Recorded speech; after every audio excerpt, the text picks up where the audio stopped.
একদা মুয়াজ বিন জাবাল রাদিয়াল্লাহু তাআলা আনহু কে রাসূলুল্লাহ সাল্লাল্লাহু আলাইহি সাল্লাম বলছেন, এ মুয়াজ, তিনবার বলছেন হে মুয়াজ ইয়া রাসূলুল্লাহ, তারপর আবার বলছেন হে মুয়াজ ইয়া রাসূলুল্লাহ, আবার বলছেন হে মুয়াজ। তখন মুয়াজ রাদিয়াল্লাহু তাআলা আনহু বলেন, ইয়া রাসূলুল্লাহ, যে আমি তোমাকে অত্যন্ত ভালোবাসি। যেখানে মুয়াজ রাদিয়াল্লাহু তাআলা আনহু নবীজিকে বলবেন ইয়া রাসূলুল্লাহ, আমি আপনাকে অত্যন্ত ভালোবাসি, এটা বলার কথা ছিল না ভাই? জি ইয়া রাসূলুল্লাহ, আমি আপনাকে অত্যন্ত ভালোবাসি।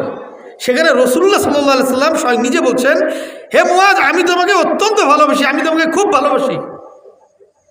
তুমি একটি দোয়া কখনো প্রত্যেক ফরজ সালাত আদায় করার পরে একটি দোয়া বলতে বা পাঠ করতে তুমি কখনো ভুলবে না বা ছাড়বে না।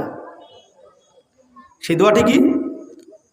ছোট্ট একটি দোয়া, আল্লাহুম্মা আইন্নি আলা যিকরিকা ওয়া শুকরিকা ওয়া হুসনি ইবাদাতিকা।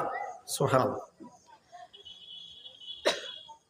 হে আল্লাহ, আপনি আমাকে আপনার জিকির করার তৌফিক দান করুন। হে আল্লাহ, আপনি আমাকে আপনার শুকরিয়া আদায় করার তৌফিক দান করুন। হে আল্লাহ, আপনি আমাকে আপনার উত্তম ইবাদতগুলো করার তৌফিক দান করুন। আল্লাহুম্মা কফিনি আল্লাহুম্মা আইন্নি আলা যিকরিকা। হে আল্লাহ, আপনি আমাকে আপনার জিকির করার তৌফিক দান করুন। আলা শুকরিকা, আপনার শুকরিয়া আদায় করার তৌফিক দান করুন। আপনি আমাকে যে নিয়ামতগুলো দিয়েছেন, এই যে চোখ দিয়েছেন, এই যে কান দিয়েছেন, এই যে মুখ দিয়েছেন, নাক দিয়েছেন, আমি এই যে অক্সিজেন নিচ্ছি, আমি চোখ দিয়ে দেখছি, আমি কান দিয়ে শুনছি, আমি এই যে আকল খাটিয়ে ভালো ভালো কাজ করছি, আমি কোরআন তেলাওয়াত করছি, এই যে কোরআনের মধ্যে যে আয়াতগুলো আছে আমি এগুলো পড়ে পড়ে পড়ে পড়ে আমি এর অর্থ বুঝে আমি মানুষের মাঝে ছড়িয়ে দিচ্ছি। হে আল্লাহ, আপনি আমাকে এই যে ইবাদত, এই যে ভালো ভালো ইবাদতগুলো করার তৌফিক দান করুন। এই তৌফিক আল্লাহ তাআলার কাছে চাইতে হবে। এই হাদিস তাই বলছে, আল্লাহুম্মা আইন্নি আলা যিকরিকা ওয়া শুকরিকা ওয়া হুসনি ইবাদাতিকা। হে আল্লাহ, আপনি আমাকে আপনার জিকির করার তৌফিক দান করুন। হে আল্লাহ, আপনি আমাকে আপনার শুকরিয়া আদায় করার তৌফিক দান করুন।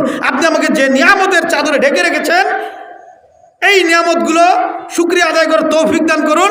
এবং আপনি আমাকে এই শুকরিয়া আদায় করার পরে আমাকে বেশি বেশি করে আপনার উত্তম ইবাদতগুলো করার তৌফিক দান করুন। সুবহানাল্লাহ। কত বড় দোয়া, কত বড় দোয়া করতে বললেন রাসূলুল্লাহ সাল্লাল্লাহু আলাইহি সাল্লাম তার সাহাবীকে। আমরা করি এই দোয়াগুলো ভাই, ছোট্ট ছোট্ট দোয়া। দেখেন ছোট ছোট দোয়াগুলোর কত ফজিলত। আপনি যদি আল্লাহ তাআলার কাছে তৌফিক না চান, আপনি ভালো ইবাদত, আমি ভালো ইবাদত করতে পারবো না। তার মানে ভালো ইবাদত করতে গেলে আমাদেরকে আল্লাহ তাআলার কাছে তৌফিক চাইতে হবে। আল্লাহ, তুমি আমাকে হালাল রিজিক খাওয়ার তৌফিক দান করো।